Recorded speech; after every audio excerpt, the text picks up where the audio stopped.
Hello and welcome. In late 1932, early 1933, there was a 20-something-year-old woman who was with her 20-something-year-old boyfriend and his friend from university in a cafe in Paris, drinking apricot cocktails. And what ended up happening during that evening was what we could say would be the birth of existentialism. So who we're talking about here is Simone de Beauvoir and her boyfriend Jean-Paul Sartre and his friend from university Raymond Aron, who had been studying in Berlin and had been studying phenomenology in Berlin and was telling Jean-Paul about this over apricot cocktails and made the statement that a whole philosophy could be built around this cocktail, and that philosophy was phenomenology. And Jean-Paul Sartre was so intrigued, he went to Berlin, the very next year, 1933, to study it more. And from that whole process came existentialism. So the name of the book that I recently finished is called At the Existentialist Cafe, Freedom, Being, and Apricot Cocktails, by Sarah Bakewell. This was published last year, 2016, in the UK and also in the US. And so this book really outlines that, starts with that those friends meeting in that cafe in the early 30s and progresses then through phenomenology and the development of existentialism, really from that point, from the early 30s up until until the end of all of their lives. Along the way, we meet several other philosophers, including the subtitle here of this book, including Albert Camus, Martin Heidegger, Maurice, Merleau-Ponty, and and lots of others, and also other sort of literary figures and musicians. So. I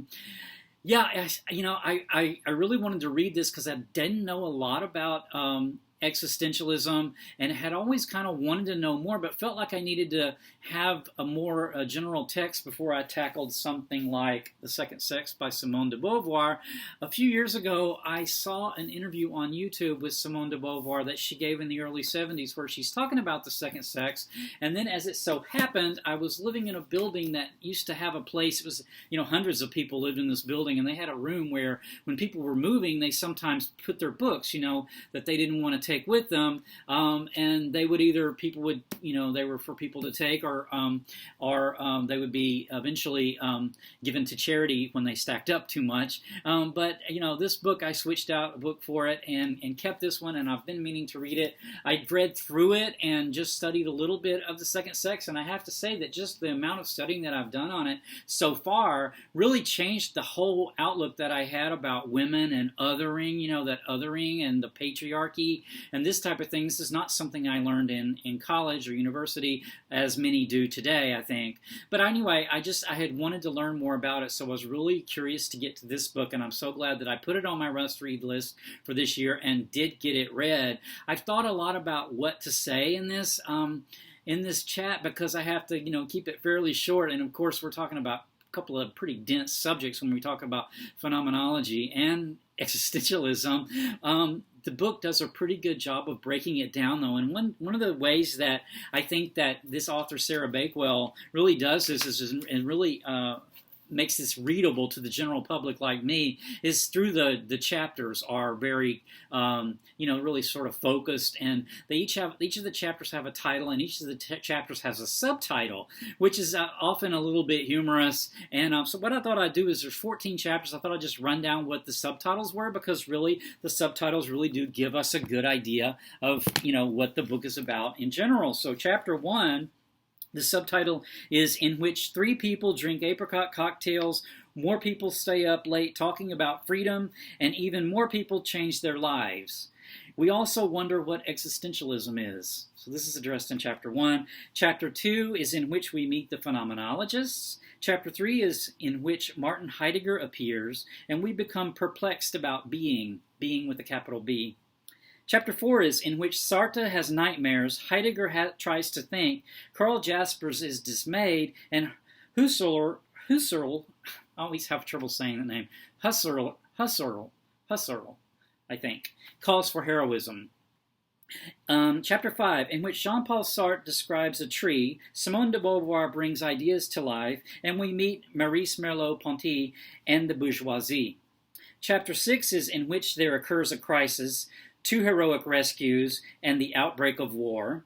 Chapter 7 is in which the war continues, we meet Albert Camus, Sartre discovers freedom, France is liberated, the philosophers throw themselves into engaged activities, and everyone wants to go to America. Chapter 8 is in which Heidegger turns and is turned against, and some awkward meetings occur. Chapter 9 is in which existentialism is applied to actual people. Chapter 10 is in which Merleau-Ponty has a chapter to himself. Chapter 11 is in which the existentialists fight about the future.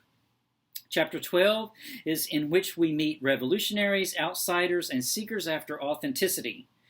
Chapter 13 is in which there are departures, and Chapter 14 is in which we ponder Bloom, which kind of wraps it all up with the continued impact of existentialism, today.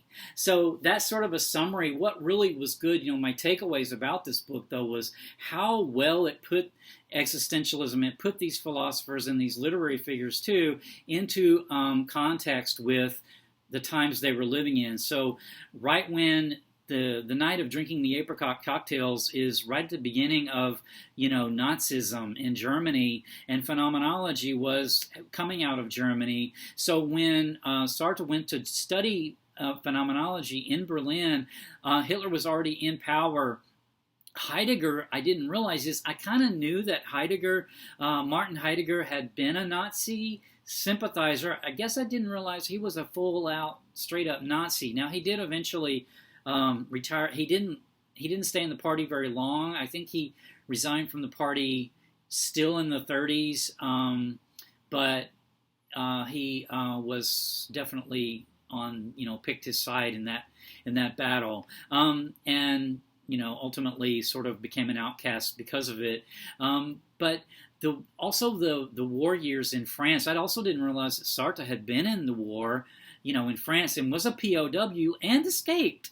And, Simone de Beauvoir's experience in occupied Paris, as well as others, it was just really put the whole development of this philosophy into context with the time in which they were living in.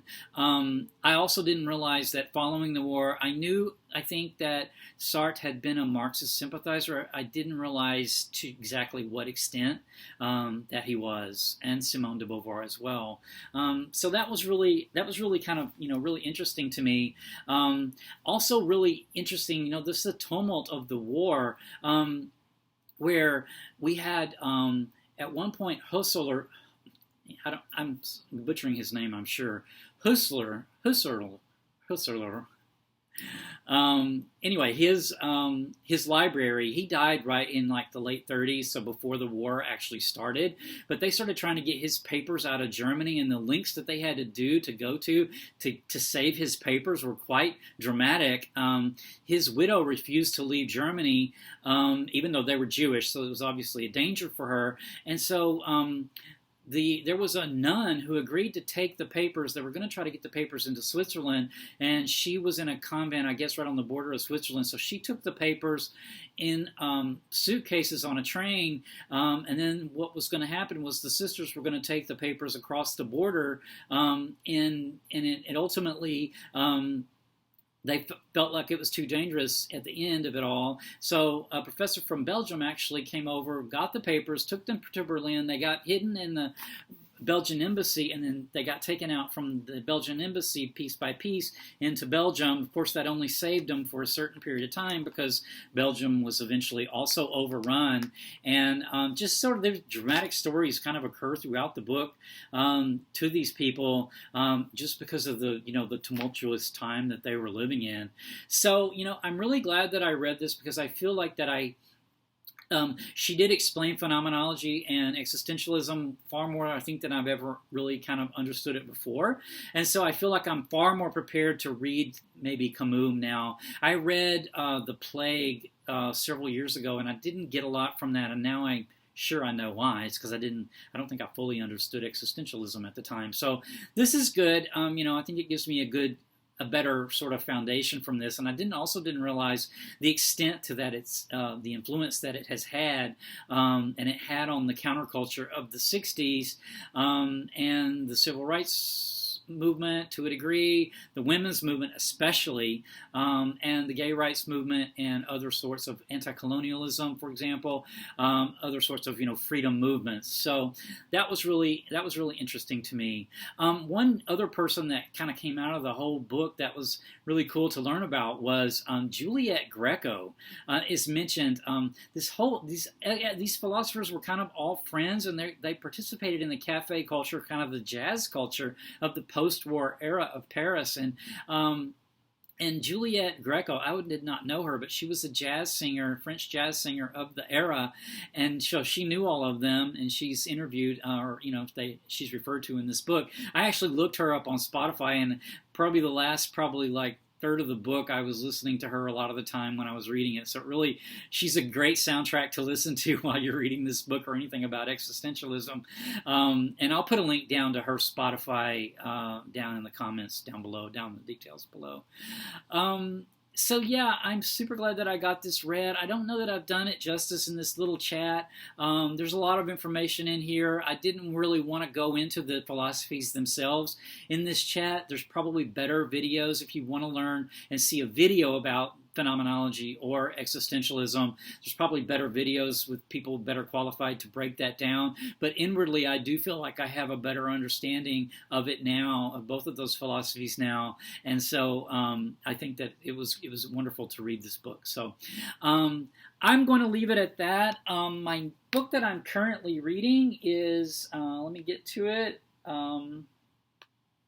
I'll just show you real quick. I had the drawing on my last video, but I am now I'm about 3 or 4 stories in. I'm reading the Paper Menagerie and Other Stories by Ken Liu. This is a short story collection that I chose because I normally don't read short story collections, and I really wanted to get a collection on my my must-read list this year, just so that I could read a short story collection, sort of push my normal boundary. And this has been a great collection so far. This is science fiction and fantasy short stories, speculative fiction. He has won several awards for some of these stories. So he's also a noted translator. He translated The Three-Body Problem that I read from the Chinese science fiction writer earlier this year, Cixin Liu. So he's a wonderful translator as well. So let's get to Let the Universe Pick my next book out of my remaining 12.